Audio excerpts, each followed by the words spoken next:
Thinking about buying the 2025 Renault Captur in 2026, you might want to stop right there. What looks like a stylish, budget-friendly SUV on paper could quickly turn into a frustrating and expensive mistake. Welcome back to Supercar.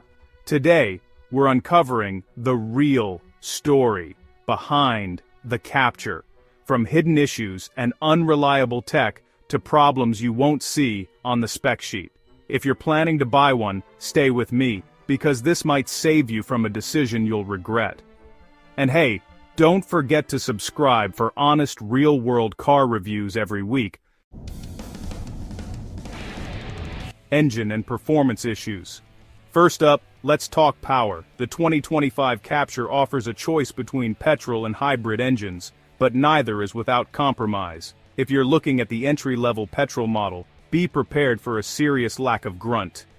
The base, 1-liter, turbocharged 3-cylinder engine produces just 90 horsepower.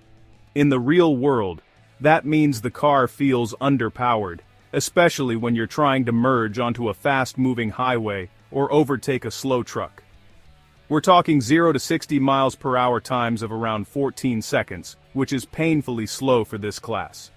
One reviewer famously noted that while the car sometimes glides up to speed, other times it makes a huge amount of noise while barely creeping over 50 miles per hour. That inconsistent power delivery isn't just annoying, it can be downright unsafe when you need a burst of speed. But the issues aren't just about speed. Some owners have reported seeing the dreaded check injection system warning light. This can indicate anything from minor fuel injection issues to faulty wiring. And while it's not always a catastrophic failure, it's a headache you don't want in a new car. There are also lingering concerns about turbocharger reliability, with earlier models suffering from wastegate solenoid issues that could cause the turbo to fail prematurely. While Renault has updated the turbo, it's still a component worth watching. Now, let's look at the hybrid powertrains, which are supposed to be the Captur's party piece. The E-Tech Hybrid pairs a 1.6-liter petrol engine with 2 electric motors. On paper, it sounds like a great blend of efficiency and performance. In practice, it's a bit mixed. Many owners report uneven acceleration and a jerky feel when driving. One owner described the car as having a multitude of driving modes, but noted that despite attempts to make it feel dynamic, the Captur's really only happy when you're driving gently. Push it hard, and the complex gearbox seems to fumble for the right mode, causing the engine to rev high and the car to feel noisy and unrefined.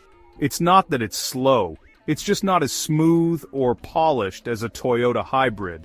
If you value a refined, seamless drive, the Captur's hybrid powertrain might leave you feeling disappointed. Gearbox and transmission complications.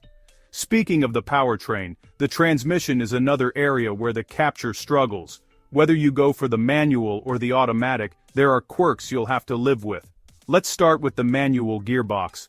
A significant number of owners have reported clutch judder, especially in stop-start traffic. That shuddering feeling when you release the clutch pedal is often caused by a leak in the clutch master cylinder, which prevents the pedal from returning properly. It makes driving in the city feel jerky and uncomfortable. Worse yet, some manual Capturs are suffering from premature clutch wear. If you do a lot of urban driving, you might find yourself replacing the clutch much sooner than you'd expect, which is a costly repair. If you opt for the automatic, you aren't safe either. The Captur uses a dual-clutch automatic, also known as EDC, or a CVT, and the most common complaint is that they are jerky and hesitant at low speeds. Owners describe the gearbox as lurching forward when you take your foot off the brake or hesitating to shift up when you accelerate. It makes city driving feel clunky and rough. While software updates can sometimes help, persistent issues often point to mechanical problems. Modern cars are packed with tech, but the Captur seems to struggle to keep it all running smoothly. Electrical issues are unfortunately one of the most common complaints from owners. The infotainment system, in particular, is a frequent source of frustration. Drivers report the touchscreen freezing, the radio cutting out, and Bluetooth connectivity failing without warning. Imagine driving along, relying on the navigation, only for the screen to go blank. It's not just a nuisance, it's a safety concern. The system often requires a restart to function again, which is something you shouldn't have to deal with in a modern vehicle. Then there are the dashboard warning lights. Many drivers see lights like check anti-pollution or the engine management light illuminate, even when there is no obvious mechanical problem. This is usually caused by faulty sensors or wiring glitches, but it sends owners running to the dealership in a panic, only to find out it's a false alarm. It's confusing and, honestly, it just wears down your trust in the car. So, how reliable is the 2025 Captur overall? It's a mixed bag.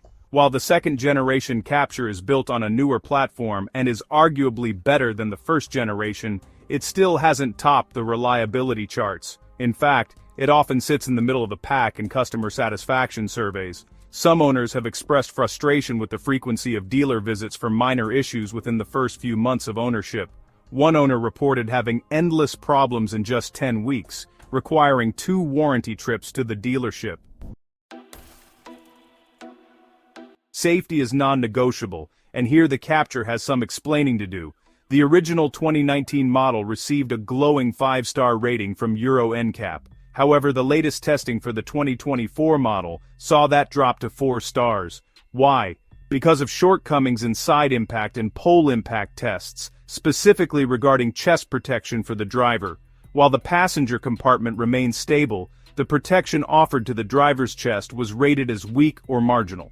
That's a significant regression in safety standards that should give any buyer pause. On top of the test results, we have to talk about the recalls. We already mentioned the massive hybrid gearbox recall, but there was also a recall for the electronic parking brake. A sensor in the parking brake actuator was angled incorrectly, which could prevent the brake from engaging properly. This creates a genuine risk of the vehicle rolling away if parked on a hill. While only about 100 units were affected in the UK, it's a terrifying failure for a safety-critical system. So, should you buy a 2025 Renault Captur in 2026? It depends on what you value most. If you want a stylish SUV that sips fuel and looks good in the driveway, the Captur might fit the bill, but if you demand refinement, rock-solid reliability, and top-tier safety, this car might let you down. The jerky transmission, the electrical glitches, and the drop in safety ratings are hard to ignore. The Captur is a car of compromises. It offers great fuel economy, but a rough ride. It looks high-tech but suffers from low-tech glitches. Before you sign on the dotted line, make sure you test drive it thoroughly, especially in stop-start traffic, and check that all recall work has been completed. Don't let the hype blind you to the reality. Thanks for watching this video from Supercar.